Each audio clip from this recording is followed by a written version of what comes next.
Hello,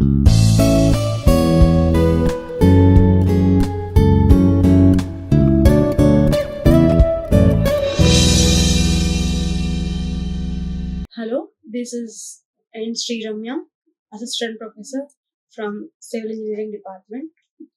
Here today I'm uh, discussing about a protected water supply. So before going this, here is the module 1, water quality, demand and supply. In these are the contents. Protected water supply and water uses, population forecasting, design period, water demand, types of demands, factors affecting fluctuation, storage capacity, water quality, drinking water standards, what are the standards and source of water supply, intakes, infiltration galleries. So here today I'm here to tell about a protected water supply. This objective is the availability of safe, wholesome, easily accessible water in sufficient quantity, facilitating consumer needs. Course objective, and here coming to the outcome of this complete module is the explain the fundamental principles of water supply, quality demand, water supply, quality demand, and their significance for effective water management systems. Whenever you complete the module 1, you are able to tell that what are the principles of water supply, quality demand, and what are their significance for effective water management systems. So here, main general discussion about the environment. Yes, here essential elements for the survival of uh, humans and other living organisms are air, water, food, shelter, etc. Right. So among all these, water is considered as the most important element, right? And water is also called as a universal solvent. So water is a major component, and how the water is supplying and what are the source and how we protect the water we see now. So yeah, in water supply, main for to supply water, first we need the source of water, and in what is the we should know the importance of sustainable management and challenges in water supply also we should know, so that we can go here. Water supply, so as we discussed, main source of water supply. So here source of water supply is uh, main the primary sources are rivers, lakes, reservoirs, right? Reservoirs, and this is surface water, and here groundwater is stored in underground aquifers. Aquifers are nothing but here, let us say, wells, right? So both are essential for human consumption, agricultural and also industrial needs, right? So here, main before source, we should know how much amount of water is there on earth. So here water is essential elements as we discussed, and it is very important for all forms of lives on earth, right? So here water is major component of the earth's surface. Water is a major component of the earth's surface. It is covering about a 71% of the planet, of the earth, right? So from the 71%, again there is a 97% is of salt water. Yes, that is found in oceans and seas. And only the 3% is the fresh water. Only 3% is the fresh water. Again, fresh water is crucial for drinking, agricultural, industry, and making its conservation vital. Right?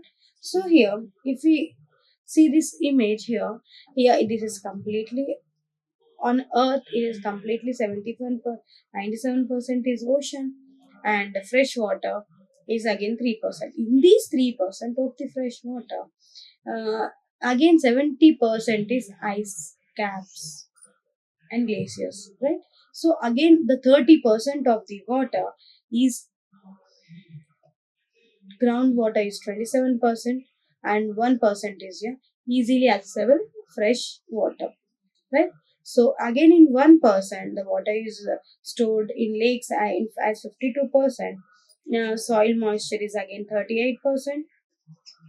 Water vapor is 1%, and water in living things is 1%, rivers is 1%. So very less amount of water we are seeing for drinking. Right? Fresh water. This is what water is on earth. So very less amount of water is there. So that's why we should protect water uh, supply, right? So here for protected water supply, main is to protect water from contaminants and other chemicals, right? These protected water is mainly used for the drinking purpose and other purposes also. Right here, the protected water supply refers to water source that has been secured to prevent prevent contaminations, ensuring the water is safe for human consumption and other uses. These sources include rivers, lakes, reservoirs, aquifer that provides drinking water. Yes, ensuring a protected water supply is critical for public health and sustainability. Environmental sustainability and also for the public health. So why it is important to protect a water from the contaminants? Because here is essential for maintaining the quality of the drinking water. So the contaminated water can lead to a serious health issues, including the waterborne diseases. Yes, water protection helps maintain a reliable supply for current and future generation by preventing depletion and pollution. A reliable water supply supports agricultural industry and also recreational activities, boosting the economy, means increasing the economy. The protected water supply. Here in this protected water supply, means the source protection measures we need to take, and after that water treatment method also we should done to the water, and after that distribution system should be protected. The first is source of water. From the source of water, we should treat the water treatment to be done. After that, after water treatment, the water should supply to the houses or any other purposes like irrigation or anything. So yeah, that water should be distributed. uh, the distribution system should be protected. After that, regulatory framework standards we should measure, and also water quality monitoring and testing techniques used to check the contaminants. Here is the laws, and we following the laws and the guidelines governing water safety. Main the source of water. As we discussed the source of water, the source of water is very important for the sustainability. And here the source of water in India, we treat a source of water as a precipitation. And in Himalayas, we see the source of water is in the form of ice, that is a fog, right, or snow. So here we directly call this water is a precipitation. Mean the source of water here is a precipitation. So here these are all the forms of precipitation: snow, fog, hail, rain, dew. Right? These are all drizzle. These are all the forms of precipitation, forms of water, right? So you're now coming to a hydrological cycle. So the precipitation, the term we are taking, a precipitation, means what that is, that should come in hydrological cycle. Means that main hydrological cycle describes the continuous movement of water. That is what is hydrological cycle. Cycle itself, it is saying that continuous process of water, right? That is what first is a precipitation, continuous movement of water on or above the and below the surface of the earth. On the climate, below the groundwater, and above the earth surface or ground surface. If it is ground surface, above, on, above, On means we directly say precipitation, and above the earth surface is like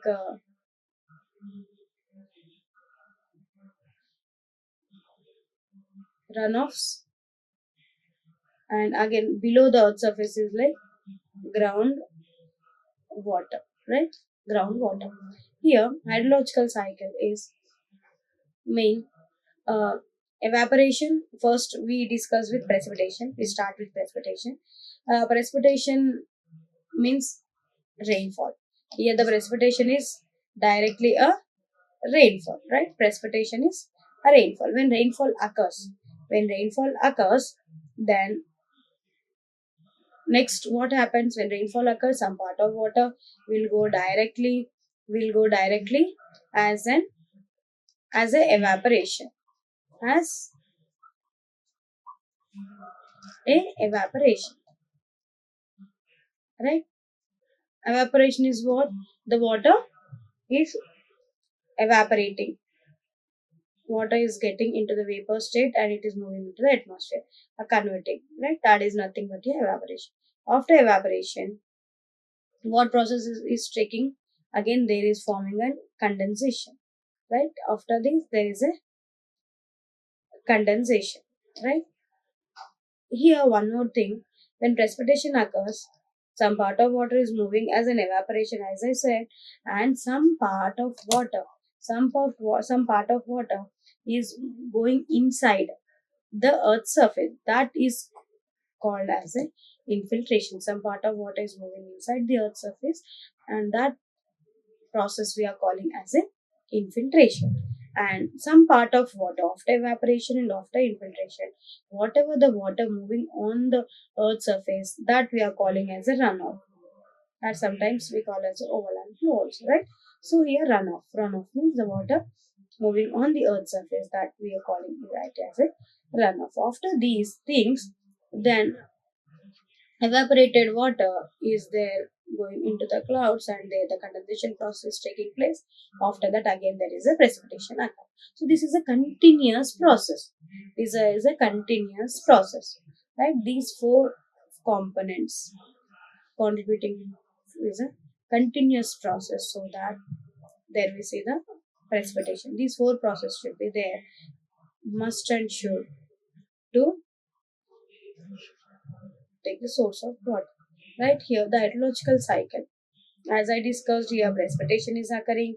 After that, we are seeing runoff, and after that, evaporation. And a new term is we are seeing here new term, that is transpiration. Transpiration is that when the water is moving uh, uh, through the leaves, through the stromata into the atmosphere. That process we are calling as a transpiration. The water from the leaves through the stromata is giving into the atmosphere, releasing water into the atmosphere, then that process we are calling it as a transpiration. After that, there is again condensation taking place. After that condensation, again rainfall is occurring. When rainfall occurs, runoff will takes place, and as well as evaporation, and the water, some part of water infiltration. Here it is not there. Some part of water is moving as a infiltration, right? So this is the process of the hydrological cycle. Here components, evaporation, as I said, water changes from liquid to vapor state. Here condensation means what? The water vapor which is going, that is getting cool, and that transforming back into liquid as droplets from the clouds. Uh, Precipitation happens when droplets combines to form larger ones. That falls to the ground as a rain, snow, hail, etc. Right? So infiltration is a process of water soaking into the soil, repl- replenishing groundwater supplies. Yeah, that is recharging, right? Recharging the groundwater supply. Yeah, groundwater, right? Here, the runoff again. What I said, runoff is water moving on the earth's surface. It is not evaporating and it is not infiltrating. The water moving on the earth's surface, that moving uh, to the streams or rivers, then that we are calling it as a runoff, right? runoff. The runoff is of two types. One is surface runoff, and other one is subsurface runoff. Surface runoff is more the excess rainfall water or water moving over the ground, leading to the rivers and oceans or lakes. That is the surface water. Here, subsurface water. That movement of water below the ground surface, right? That we are calling it as subsurface. Before that, here I need to tell you one thing, that when the ground surface is there, when ground surface is there, here ground surface is of two components layers. That is, one is zone of aeration, and here one is zone of saturation. Zone of saturation. So here zone of saturation means here the soil voids, pores are completely filled with water. Here it is filled with air. So whenever you apply water, whenever precipitation occurs, the soil is ready to take the water through the pores, through the voids. And these water, the movement of water in the from the infiltration is in a vertical direction. This water moves deeper into the earth surface uh, to touch the ground to touch the groundwater table.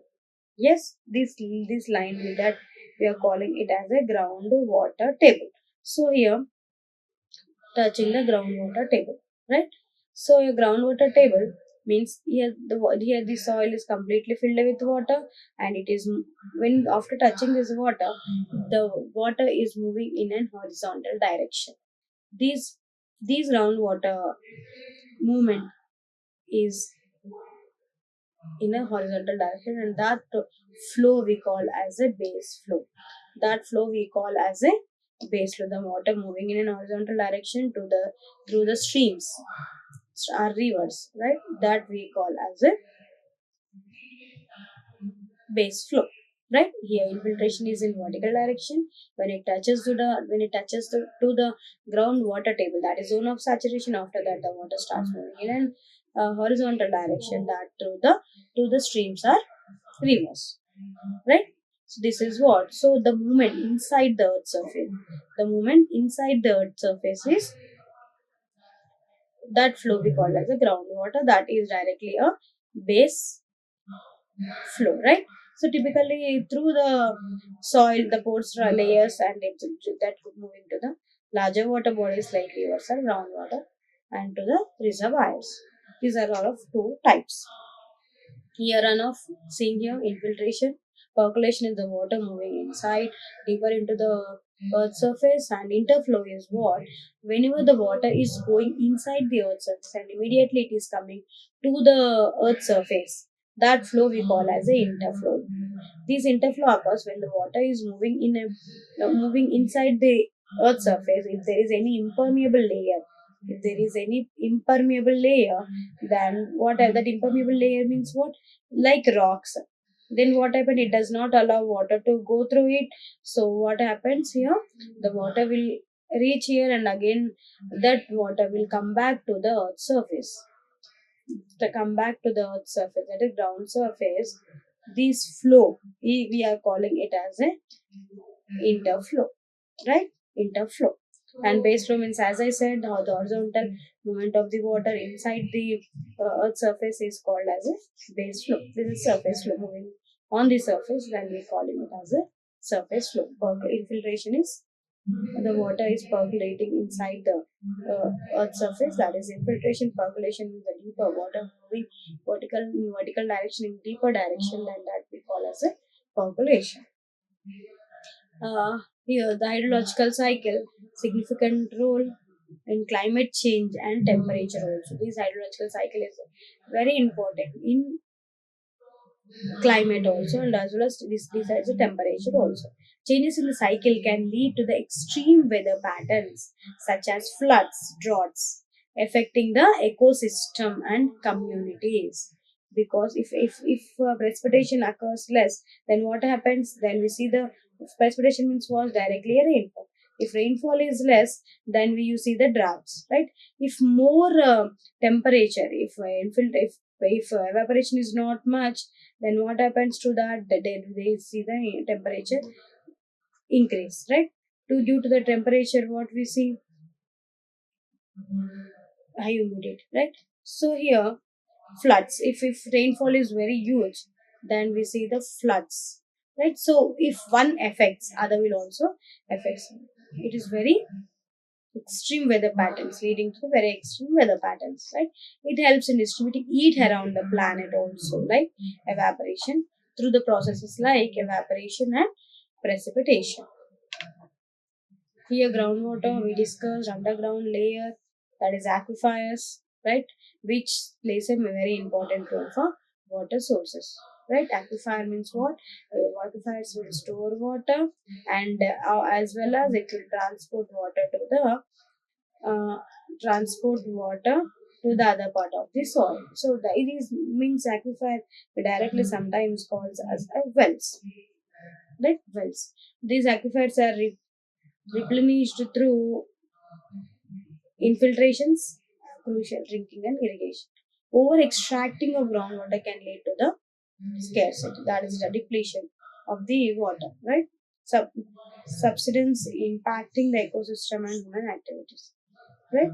So here, one thing I want to say here is, if I said so, two layers will be there. One is zone of variation and this is zone of saturation, and this point you are calling it as a groundwater table, right?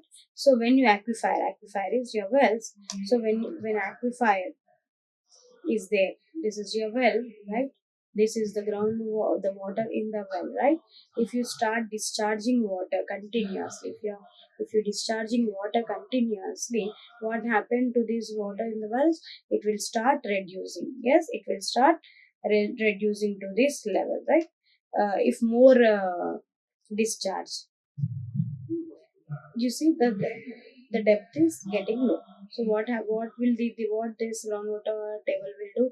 It will start giving water to the aquifer, so that this is how the groundwater table will start depleting. And this cone we call as a cone of depression, right? This we are calling it as a cone of depression. These the groundwater table is contributing to the wells that we call as a yielding. There is yielding is done. So this is a groundwater table. After some time again they will see the groundwater level, right? Groundwater level here, same level, right? And again groundwater, like that movement will be there. After this, like this, the groundwater table will be start reducing. If you start recharging the groundwater, if you start recharging means giving water uh, into the soil, what happens is groundwater table start increasing. Yes, groundwater table start increasing. If groundwater table is increasing, and what happens in the well in the water, it will also start increasing the depth of water in the aquifer, in the wells, right? This, so if the recharge is more, if you take out the water, and there is a balance in groundwater table. If the groundwater table is completely, if you are taking continuously water, there is no recharge to the ground surface. And what happens to the groundwater table? It will be completely down. There is no, if there is no water seen in the aquifer, right? There is no water in the seen in the wells, right? There is no water. So the due to this, there is no recharge. Due to this, there we are seeing the depletion in the aquifers. We are closing a complete wells. Water supply, after this is the source of water, and here is the water supply. The importance of sustainable management is long term availability of water, that is balancing between supply and demand. Water supply and demand. After that, protecting water sources from pollution and overuse. Pollution, protecting water from water sources from pollution and from overuse. Essential of ecosystem health and future generation. Water supply, these are the challenges: droughts and over extracting. As I said, if you are taking out water continuously, then we see a depletion in the groundwater table. If there is no groundwater table, that is nothing but a zone of saturation. Then what happens? There is no water in the aquifers. That water will be completely dry. The wells will become a dry. So over extracting. When you are extracting that, there should be a recharging also, so that the balance the recharge and the discharge. If it is we are balancing these two, then there is no problem for the groundwater table. If groundwater table is there, then there is water in the aquifers or wells, right?